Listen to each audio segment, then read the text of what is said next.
60, 70, 80 வயது மேற்பட்ட மூத்த குடிமக்களாக நீங்கள் இருக்கீங்க அப்படின்னா உங்களுக்கு மாதமான ரூபாய் 1200 தமிழக அரசு வழங்கக்கூடிய ஒரு சூப்பரான திட்டம் பற்றி தான் இந்த வீடியோவில் நாம் பார்க்க போகிறோம். யாரெல்லாம் தகுதி வாய்ந்தவர்கள், என்னென்ன ஆவணங்கள் தேவைப்படுது, எங்கே விண்ணப்பம் செய்யணும், எப்படி அந்த அமௌண்ட்டை பெறுறது, எந்த திட்டத்தின் கீழே இந்த மாதமான 1200 நிதி உதவி வழங்கப்படும் அப்படின்ற மொத்த அறிவிப்போ நீங்கள் தெரிஞ்சுக்கணுன்னா வீடியோ கொஞ்சம் கூட ஸ்கிப் பண்ணாமல் முழுமையாக பாருங்க. அப்பதான் என்ன சொல்றோம் அப்படிங்கிறது தெளிவா புரியும். அண்ட் வீடியோக்கு போறதுக்கு முன்னாடி நம்ம சேனலுக்கு மறக்காம ஒரு லைக் பட்டனை தட்டிவிட்டு உங்க சப்போர்ட்டை மட்டும் கொடுத்துருங்க. இப்ப வாங்க வீடியோக்குள்ள போயிடலாம். 60 இல்ல அதற்கு மேற்பட்ட மூத்த குடிமக்களா இருக்கீங்க அப்படின்னா உங்களுக்கு நீங்க 1200 மாதமானா கண்டிப்பா வரும். நம்ம தமிழ்நாட்டில் இருக்கக்கூடிய மக்கள் செய்யக்கூடிய மிகப்பெரிய தவறு என்னன்னு சொல்லி பார்த்தோம்னா, அவங்களோட இளமை காலத்துல நிறைய சம்பாரிச்சிருப்பாங்க. ஆனா அதை சேவிங்ஸ் பண்ணாம நிறைய செலவழிச்சிருப்பாங்க. அது குடும்பத்துக்காக இருக்கட்டும், வெளியில இருக்கிறவங்களுக்கா இருக்கட்டும். ஆனா வயதான காலத்துல அப்படின்னு வரும்போது யாரோட உதவி அப்படின்றதும் கிடைக்காது. அது மட்டும் இல்லாம யாரோ ஒருத்தரை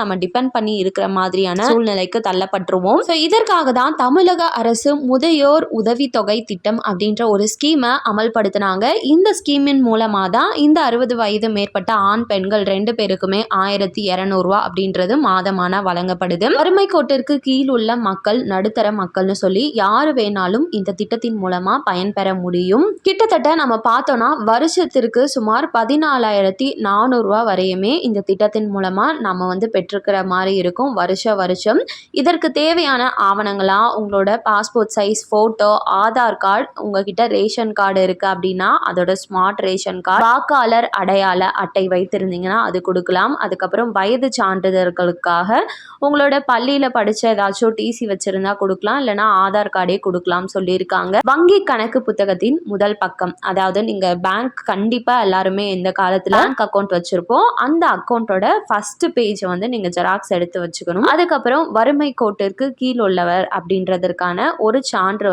நீங்க கொடுக்குற மாதிரி இருக்கும். இப்போ இதெல்லாம் எடுத்துட்டு நம்ம எங்க போய் விண்ணப்பம் செய்யணும், விண்ணப்பம் செஞ்சு எப்பக்குள்ள நமக்கு இது வந்துரும் 1200 மாதம் வாங்க முடியும் அப்படின்னு சொல்லி பார்த்தோம்னா, நாம ஒன்று இ சேவை மையம் மூலமா விண்ணப்பம் செய்யலாம். அப்படி இல்லைன்னா நேரடி விண்ணப்பமாகவும் நீங்க பண்ணிக்கலாம். இ சேவை மையம் மூலமா விண்ணப்பிக்கும் போது தேவையான ஆவணங்களுடன் சென்று ஆன்லைன் மூலமா விண்ணப்பம் செஞ்சுக்கலாம். அதே நேரடி விண்ணப்பம்னா தாலுகா ஆபீஸ்ல போயிட்டு நீங்க இலவசமா விண்ணப்ப படிவத்தை பூர்த்தி செஞ்சு விண்ணப்பம் செஞ்சுக்கலாம். நீங்க இதுல ரெண்டுத்துல எப்படி பண்ணாலுமே உங்களுக்கு சரிபார்ப்பிற்காக விஓ, வருவாய் ஆய்வாளர், இது 2 பேர்ல யாராச்சும் வீட்டுக்கே சரிபார்ப்பாங்க. நீங்க எலிஜிபிள் அப்படின்னா வட்டாட்சியர் இதற்கு ஒப்புதல் அளித்து மாதமானா உங்களுக்கு 1200 ஆனது உங்க வங்கி கணக்கு சேரும். வேணுங்கிறவங்க இந்த வாய்ப்பை தவற விடாம முக்கியமா மூத்த குடிமக்கள் அனைவருமே போயிட்டு விண்ணப்பம் செஞ்சு பயன்பெறுங்க. கண்டிப்பா இந்த அறிவிப்பு அனைவருக்கும் பயனுள்ளதா இருக்குன்னு நம்புறேன். மேலும் அரசாங்கம் அறிவிக்கிற அனைத்து உண்மையான அப்டேட்களையும் உடனுக்குடனே தெரிஞ்சுக்க நம்ம சேனலை சப்ஸ்கிரைப் பண்ணிடுங்க. வீடியோ பயனுள்ளதா இருந்ததுன்னா மறக்காம ஒரு லைக் பட்டனையும் தட்டி விட்டுருங்க. நிறைய பேருக்கு ஷேரும் பண்ணுங்க.